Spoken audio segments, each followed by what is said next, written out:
नमस्कार। आप देख रहे हैं अला भारत, मैं हूं राकेश। क्या बिहार में सुशासन का राज खत्म हो गया है? क्या नीतीश कुमार का अपराध पर से इकबाल खत्म हो गया?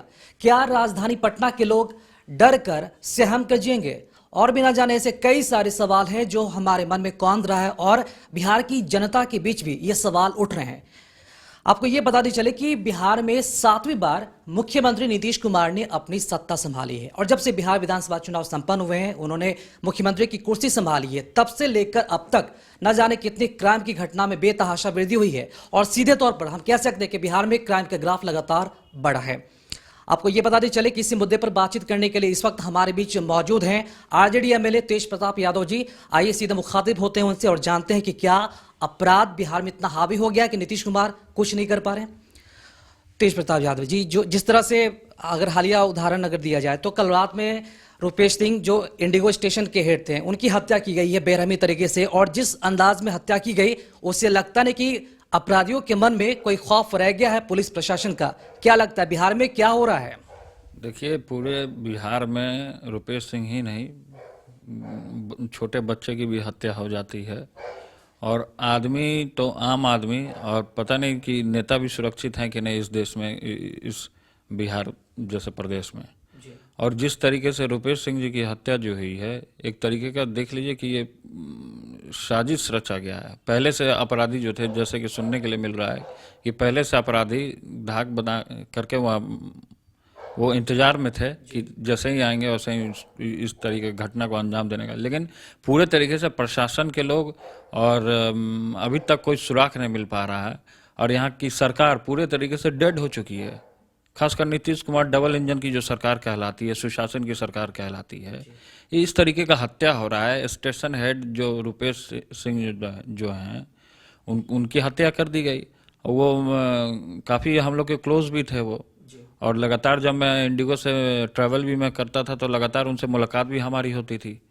तो मतलब कि वो लफड़ा वाले व्यक्ति तो हमको नहीं लगता है कि वो इस टाइप के व्यक्ति थे। वो बहुत मतलब कि मिलनसार और बहुत उनका सोच और अच्छा सोच था, हम लोग से बड़ा अच्छा उनका मेल खाता था।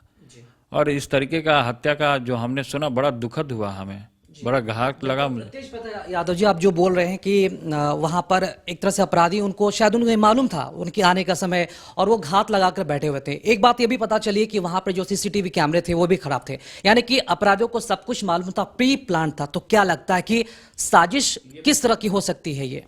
देखिए, अब साजिश तो पुलिस जब कार्रवाई करेगी, जो जांच करेगी, तब वो पता चलेगा। अभी सुराग तो मिला नहीं है, तो हम उस पर हम क्या बता सकते हैं आपको। तो इसलिए पुलिस और प्रशासन और सरकार से हम ये मांग करते हैं कि जल्द से जल्द अपराधी को पकड़ा जाए और गिरफ्तार किया जाए। और पूरे बिहार में क्राइम का जो ग्राफ है अगर निकाला जाए तो रोज नित्यम दिन का एक नियम बन गया है कि क्राइम होना ही होना है।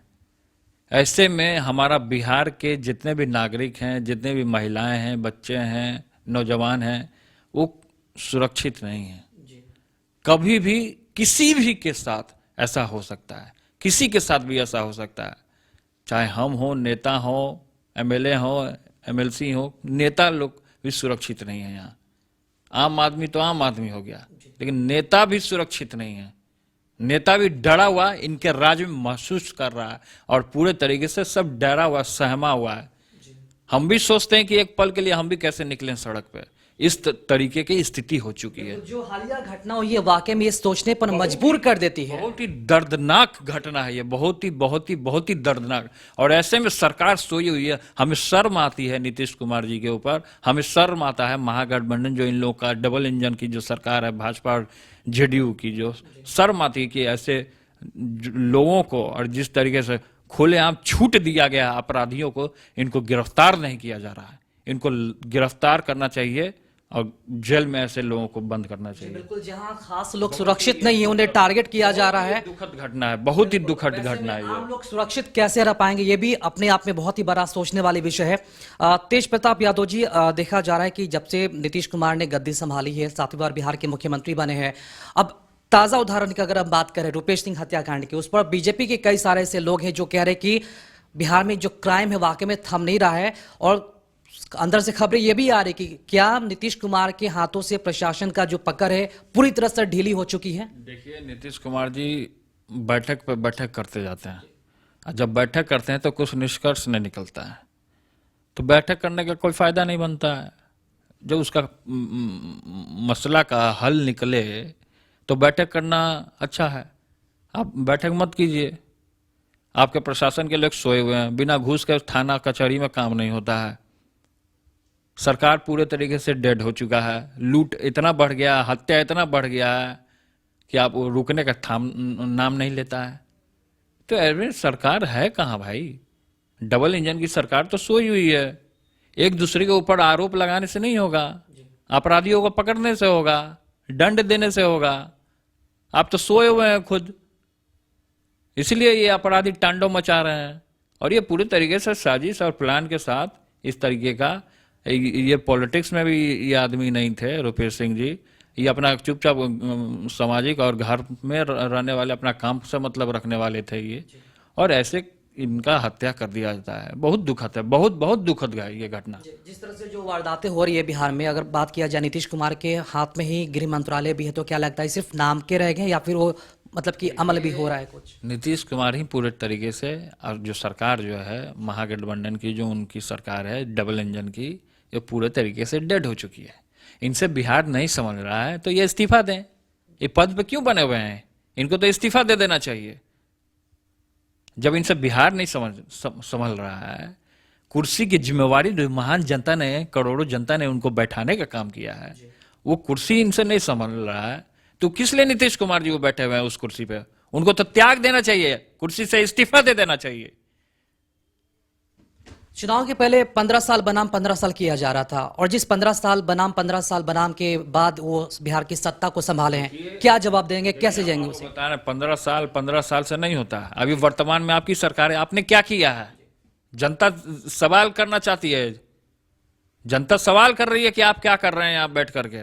इतना जो क्राइम बढ़ रहा है, इतना अपराध जो बढ़ रहा है, आप आखिर बैठ के कर क्या रहे हैं? आपको उसी के लिए, आप जनता के नौकर हैं, आपको जनता ने चुना है ताकि हमारा देश का, दुनिया का भला हो सके। लेकिन भलाई हो ही नहीं, भलाई का जमाना ही नहीं। क्राइम पे क्राइम होता जा रहा है, लोग मरते चले जा रहे हैं, रोज हत्या हो रहा है। प्रशासन के लोग हाथ पे हाथ धर करके बैठे हुए हैं। पुलिस प्रशासन क्या कर रहा है? जब हत्या हो जाता है तब पुलिस प्रशासन पहुंचता है, उससे पहले तो मीडिया के लोग पहुंच जा रहे हैं वहां।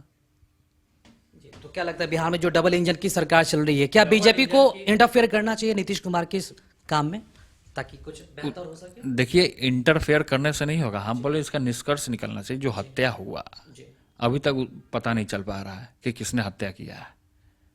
अब प्रशासन के पास आप जाइए सवाल जवाब करने के लिए, तो वो बोलेगा कि हम कार्रवाई कर रहे हैं। भाई कौन सा कार्रवाई कर रहे हो? आज तक आपने कौन सा कार्रवाई कर दिया है? कितने अपराधी आपने पकड़ा है?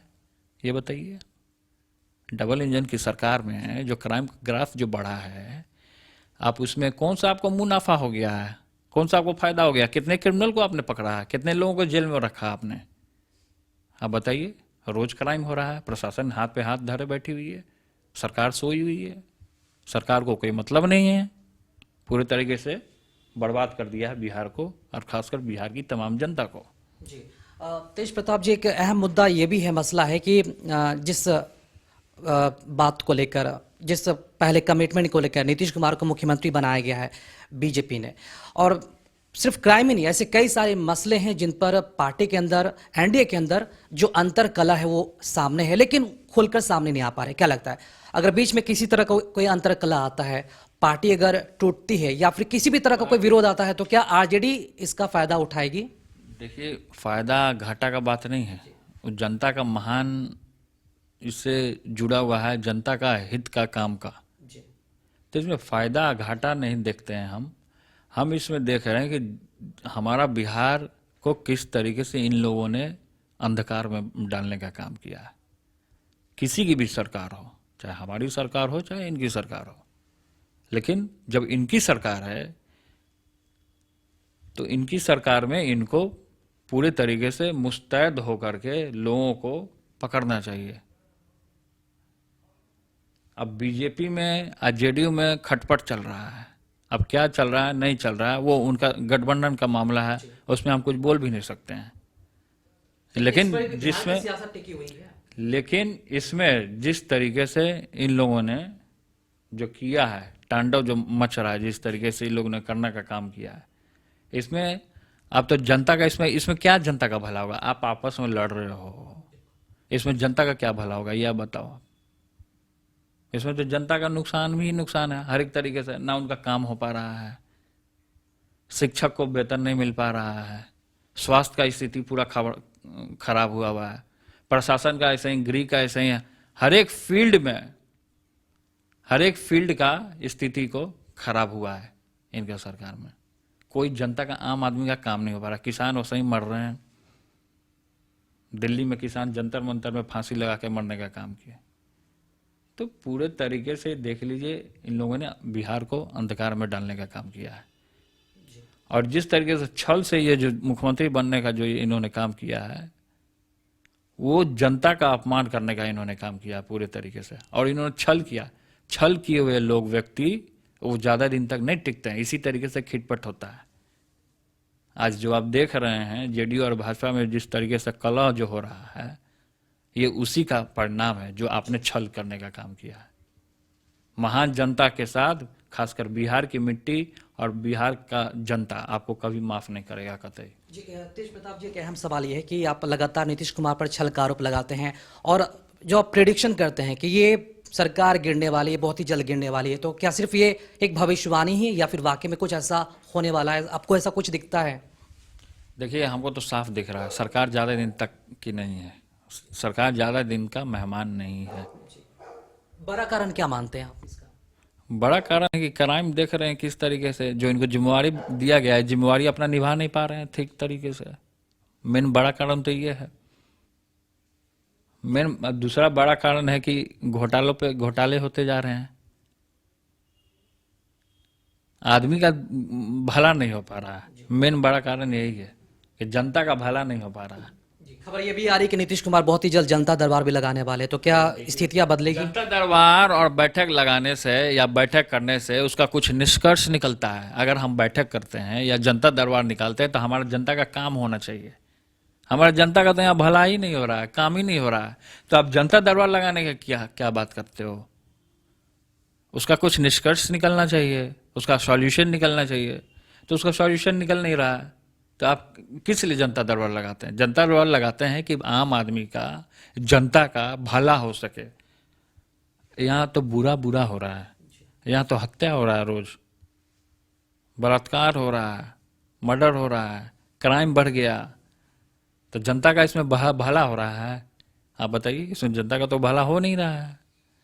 जनता दरबार हम लगाएं या कोई भी बैठक आप करें तो उसका कुछ निकलना चाहिए, मसला निकलना चाहिए कि हम अगर जिस चीज़ के लिए बैठक कर रहे हैं वो चीज़ दिखना चाहिए लोगों को, पब्लिक को दिखना चाहिए। कितने लोगों को आपने रोजगार दिया है? आधे से आधा दर्जन लोगों को तो बेरोजगार पड़े हुए हैं। पढ़े लिखे नौजवान तो पलायन कर रहे हैं आपके राज्य में। आपने कौन सा इंफ्रास्ट्रक्चर खड़ा कर दिया भाई बिहार में?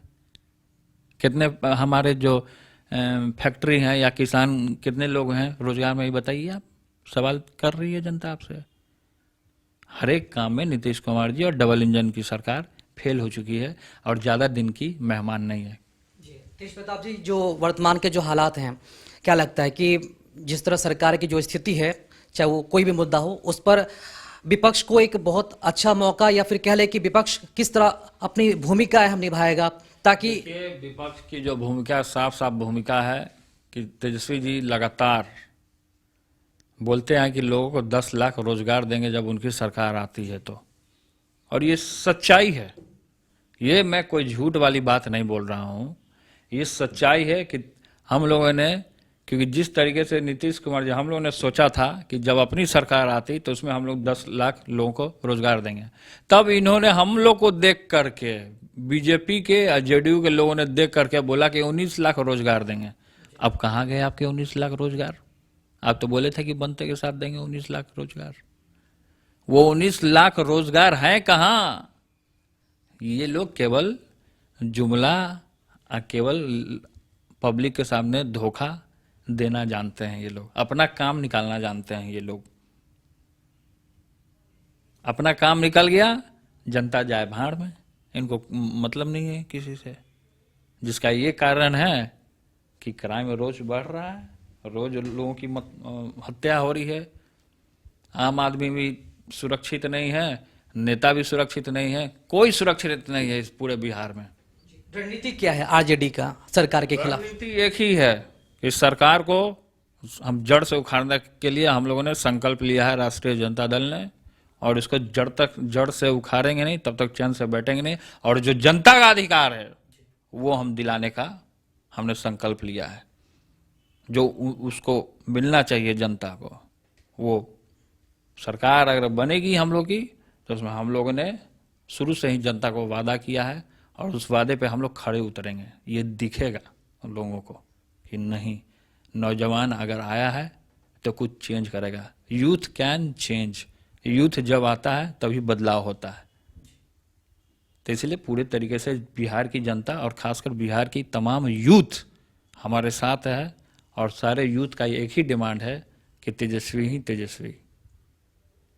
चलिए, बहुत बहुत शुक्रिया आपका तेज प्रताप यादव जी, एलआर भारत की टीम से बात करने के लिए। तो ये थे हमारे बीच आरजेडी एमएलए तेज प्रताप यादव जी, जिन्होंने साफ साफ बिहार के मसले पर अपनी बात रखी और सीधे तौर पर एक रणनीति के तहत आरजेडी भी काम कर रही है। और इनकी रणनीति सिर्फ एक ही है कि बिहार में जो मौजूदा हालात है, चाहे वो मसला क्राइम का हो या फिर रोजगार का हो, हर मुद्दे पर नीतीश की सरकार, एनडीए सरकार फेलियर साबित हो रही है। और इनकी रणनीति यही है कि किसी तरह बिहार से इनकी सरकार को उखाड़ फेंकना है, क्योंकि बिहार को आगे बढ़ाना है। बहरहाल, खबरों में अपडेट बने रहने के लिए आप देखते रहें एलआर भारत।